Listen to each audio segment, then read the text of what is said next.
अस्सलाम वालेकुम my YouTube family. उम्मीद है आप सब ठीक ठाक होंगे और अपने घरों में अपनी फैमिली के साथ खुश और आबाद होंगे। आज मैं आपके साथ शेयर करूंगी एक बिल्कुल ही न्यू रेसिपी जो मुझे यकीन है ना आपने पहले कभी खाई होगी और ना ही कभी देखी होगी, जिसे हम बनाएंगे सिर्फ 1 आलू और 3 प्याज से। इंशाल्लाह ये रेसिपी आपको बहुत इंटरेस्टिंग भी लगेगी और बहुत पसंद भी आएगी क्योंकि ये बनाना बहुत ही आसान है। तो चलिए देखते हैं कि ये मज़ेदार सी रेसिपी कैसे बनेगी। तो आपने वीडियो को बिल्कुल भी स्किप नहीं करना और अगर वीडियो अच्छी लगे तो इसे लाइक और शेयर करना बिल्कुल भी मत भूलिएगा। तो चलिए बिस्मिल्लाह करते हैं और बनाना स्टार्ट करते हैं। तो सबसे पहले ये जो हमने 3 प्याज लिए हैं इनको हमने स्लाइस में काट लेना और जितना बारीक हो सके उतना आपने काट लेना। और अगर आपको कटिंग बोर्ड पे इजी लगता है तो आपने कटिंग बोर्ड पे काट लेना। मैं आपको दिखाती हूँ कि इसका हमने स्लाइस कितना पतला रखना है। ये देखिए इस तरह से, ज़्यादा मोटा नहीं काटेंगे। ये देखिए इतने 3 स्लाइसेस होने चाहिए, ठीक है। ये सारे प्याज इसी तरह से काट लेंगे। प्याज के स्लाइस मैंने कर लिए हैं सारे, ठीक है। अब बारी है आलू की। अब आलू को हमने कर लेना है ग्रेट। ये मोटी वाली साइड से, ये देखिए ये है बारीक वाली और ये है मोटी वाली। इस वाली साइड से हमने इसको ग्रेट कर लेना।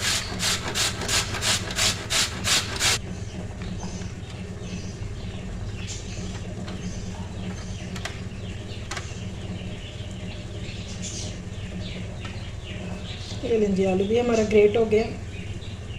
तो हम एक बॉल ले लेंगे और इसमें डालेंगे स्लाइस में कटा हुआ प्याज।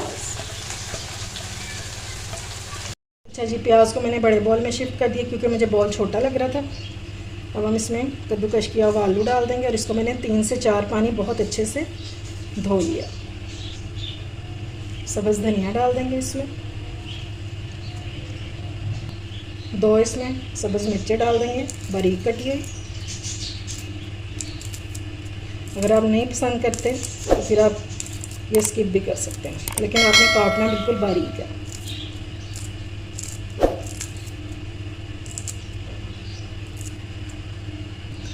चलें जी, अब बारी है स्पाइसेस की। तो सबसे पहले हम इसमें ऐड करेंगे हल्दी 1/4 टीस्पून, नमक डालेंगे अकॉर्डिंग टू टेस्ट। अब हम इसमें डाल देंगे सूखा धनिया पिसा हुआ 1 टीस्पून। 1 टीस्पून डालेंगे साबुत ज़ीरा। कुटी हुई मिर्चें यानी कि चिली फ्लेक्स हम डालेंगे 1 टीस्पून। 1/2 टीस्पून इसमें डालेंगे चाट मसाला और ये होममेड चाट मसाला, इसकी रेसिपी आपको मेरे चैनल पर मिल जाएगी। अब 1/2 कप हम इसमें ऐड करेंगे मैदा और 1 कप हम इसमें डाल देंगे बेसन। ये दोनों चीज़ें आपने छान के यूज़ करनी है। पहले हम इन सब चीज़ों को ड्राई ही मिक्स कर लेंगे और फिर मैं आपको बताती हूँ कि आपने इसको कितना गाढ़ा या कितना पतला रखना है। अब हम इसमें हल्के हाथों से पानी डालते जाएंगे थोड़ा थोड़ा करके।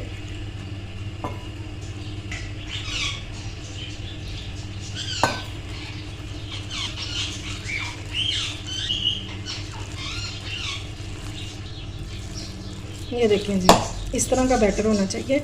इसको इससे ज़्यादा हमने पतला नहीं करना। आपने चेक कैसे करना है, जब ये इस तरह से बाइंड होने लग जाए, ये देखें इस तरह से, तो इसका मतलब है कि हमारी ये डो जो है ये रेडी हो गई। ये बैटर नहीं बनाना, ये एक डो की शेप का हमने इसको बना लेना है। अब हम अंडे लेंगे और इनको हमने इस तरह से कटिंग करनी है। पहले सेंटर में से कट करेंगे और फिर इस तरह से जैसे वेजिस कट करते हैं ना, सेम वैसे ही। ये देखें इस तरह से, ठीक है। दोनों अंडों को मैं इस तरह से काट लूँगी। आप जितने ये स्नैक बनाना चाहते हैं ना उस हिसाब से आप अंडे ले लीजिएगा। 2 अंडों में हमारे 8 पीसीस बन जाएंगे। सारे अंडे कट हो गए हैं। अब इनको करेंगे साइड पे। अब हम हाथों को ग्रीस करेंगे और इस तरह से हमने बैटर ले लेना। ये देखिए, ठीक है, इस तरह से। अब हमने एक पीस ले लेना है अंडे का। इसको अपने सेंटर में रखना है और इसको हमने कवर कर देना अच्छे से। सारी साइडों से कवर करते हैं। बस है ना इजी सी रेसिपी, और ये आपने पहले ट्राई भी नहीं की होगी। तो इसको अपनी अफ्तारी में बनाएं और इन्जॉय करें। दबा के हमने इसको बंद कर देना। ये लीजिए, हमारा गर्म हो चुका है। अब हम इसमें एक एक करके डालते जाएंगे,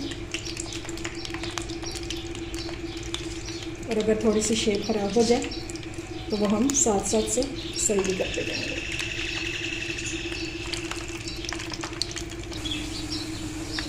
थोड़ा थोड़ा हम करके ऑयल डालते जाएंगे इनके ऊपर। जब एक साइड पे कलर आ जाएगा तो फिर हम इसकी साइड जो है तो चेंज कर लेंगे, और इंशाल्लाह ना ही ये खुलेंगे और ना ही टूटेंगे। और जायका तो पूछे ही मत, क्या कमाल का इनका जायका होने वाला है। इंशाल्लाह आपको बहुत पसंद आएंगे। और आपने इनको फ्राई करना है मीडियम टू लो फ्लेम पे, क्योंकि हमने इसमें मैदा और बेसन डाला हुआ है। तो अगर फ़ौरन से आप कलर ले आएंगे तो अंदर से ये कच्चे रह जाएंगे। आहिस्ता आहिस्ता जूं जूं इसमें जगह बनती गई है, मैंने सारे इसमें डाल दिए हैं। ये देखें माशाल्लाह से क्या इसका कलर आया। इस तरह आपने सब गोल्डन ब्राउन कर लेने हैं, ठीक है। और अब हम इनको निकालेंगे, क्योंकि जो हमने पहले डाले थे वो इस टाइम पे हो गए हैं।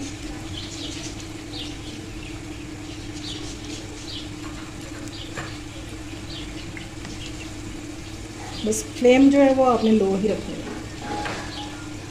हाई फ्लेम पे करेंगे तो फिर अंदर से कच्चे रह जाएंगे। ये लें जी, माशाल्लाह से हमारे सारे जो कबाब कह लें, स्नैक कह लें, मज़ेदार से बन के रेडी हो चुके हैं। और ये देखने में जितने अच्छे लग रहे हैं ना, खाने में भी इंशाल्लाह उतने ही टेस्टी होंगे। और ये देखें किस कदर ये क्रिस्पी बने, और वो भी घर की थोड़ी सी चीज़ों से। इसके लिए आपको बाज़ार जाने की बिल्कुल भी ज़रूरत नहीं पड़ेगी। एक मैं आपको कट करके दिखाती हूँ कि ये अंदर से देखने में कैसा है। भी बहुत गर्म है ये देखें जी, माशाल्लाह से क्या खूबसूरत से लग रहे हैं। ये मज़ेदार से कबाब, अंडा कबाब जो हमने बनाए हैं, इनको आप अफ्तार में भी बना सकते हैं, मेहमानों को भी खिला सकते हैं, और ईद की पार्टीज़ में भी बना सकते हैं। इंशाल्लाह सबको बहुत पसंद आएंगे। उम्मीद है आपको मेरी ये आज की रेसिपी पसंद आई होगी। अगर अच्छी लगे तो फ्रेंड्स एंड फैमिली में शेयर किया करें, और मेरे चैनल को सब्सक्राइब भी किया करें। अपना और अपने प्यारों का ख्याल रखें, मुझे दुआ में याद रखें। अल्लाह हाफिज़।